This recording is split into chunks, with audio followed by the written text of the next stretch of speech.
어쨌든 구금 장기와 같은 최악의 사태는 면하면서 우리 측으로서는 한숨을 돌리게 됐습니다. 그런데 이 상황을 두고서요, 조현 외교부 장관이 한미 정상회담에서 양국 대통령 간에 쌓인 신뢰관계로 인해서 사태를 해결할 수 있었다, 이런 취지로 이재명 대통령한테 공을 돌리는 듯한 그런 발언을 했는데요.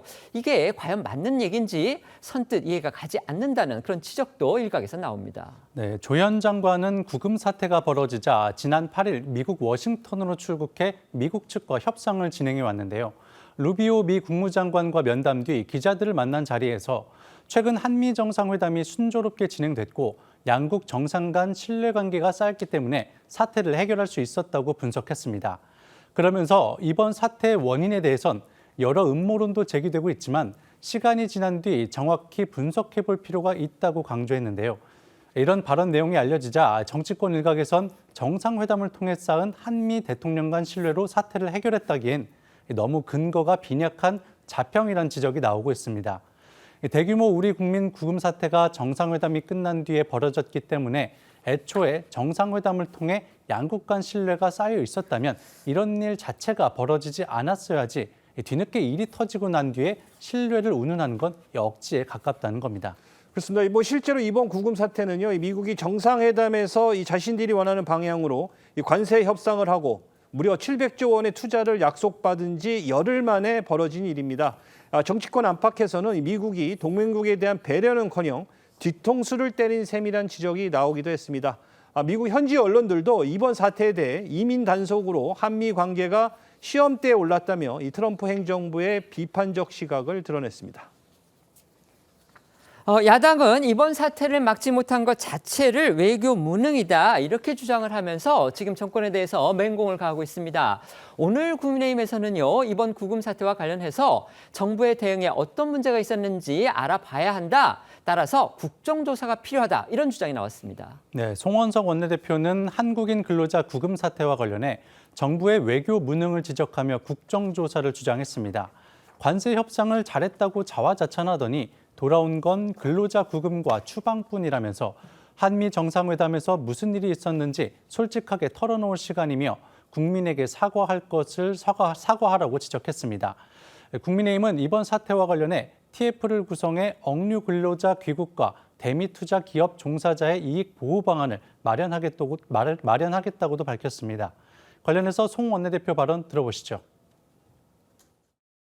명비어천과 비트에 맞춰서 취임 100일 잔치나 벌일 때입니까? 우리 기업들은 정부를 믿고 대미 투자를 이어왔습니다. 관세 협상 잘했다라고 자화자찬하더니 돌아온 것은 근로자 구금과 추방뿐입니다. 근로자들의 안전한 귀국과 불이익 방지, 비자 문제에 관해서 TF를 구성할 예정입니다. 정부에서 어떤 문제가 있었는지를 밝히기 위하여 국정조사를 할 것을 제안을 합니다.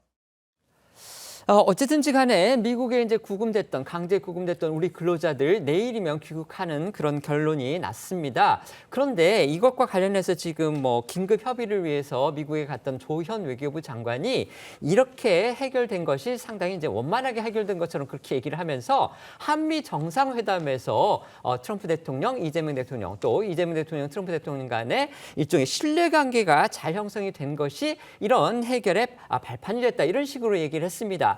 그런데 이제 그걸 지켜보는 국민의 입장에서 생각을 해본다면 이게 정상회담에서 그런 신뢰가 쌓였다면 애당초 이런 사태는 벌어지질 말았어야 하는 거 아니냐, 이런 생각도 솔직히 드는 겁니다. 어떻게 생각하십니까? 아니, 기본적으로는 지금 말씀하신 내용 뭐 당연히 맞는 얘기고요.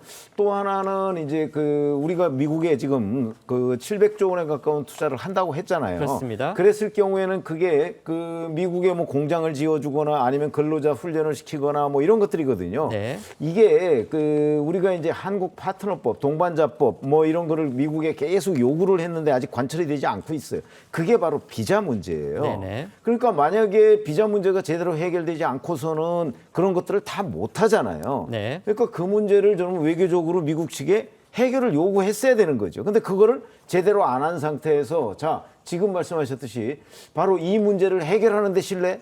글쎄요, 만약에 그렇다면 이 문제를 해결하기 전에 이런 문제가 생기지 않았거나 아니면 한국 기업들의 비자 문제가 이미 우리의 요구에 의해서 해결이 됐거나 왜냐하면 그건 현안이기 때문에 그런 게 선행됐어야지 지금 이 문제를 가지고 신뢰 운운하는 건 제가 보기에는 외교부 장관의 그냥 아부성 발언에 그친 것 아닌가 이런 생각이 듭니다. 네. 물론 이런 한국인들이 구금되는 이런 일 자체가 애초에 발생되지 않았더라면 가장 좋았겠지만 일단 발생됐던 상황 속에서 그래도 정부가 비교적 단기간에 이 사태를 잘 수습하고 있는 중이라고 저는 판단을 합니다. 그 과정에서 아마 조현 장관이 한미 정상 간에 어느 정도 신뢰가 쌓여 있고 이것을 기반으로 문제가 해결된 것 같다라고 이제 분석을 내놓은 것으로 보이는데요. 다만 이런 분석들은 물론 이 분석에 동의하시는 국민들도 저는 많으실 거라고 생각이 듭니다. 다만 이런 평가는 국민들이 내려주실 때 정부로서도 빛이 나는 것이지 정부 인사가 스스로 이런 자평을 하는 것이 또 국민들 보시기에는 지금이 그럴 때인가라고 또 지적하시는 분도 분명히 계실 수밖에 없거든요. 아직 완전히 구금된 한국인들이 우리 땅을 밟지 못한 상황입니다. 물론 사태가 조속히 해결 중이기는 하지만 끝까지 해결될 때까지 정부 당국으로서는 그리고 주요 인사로서는 마음을 놓거나 안심해서는 안 될 것 같고요. 특히 장기적으로 이런 일이 재발되지 않도록 비자 커터 문제라든지 이런 부분에 대한 근본적인 해결 방안을 빠르게 모색해야겠습니다. 네.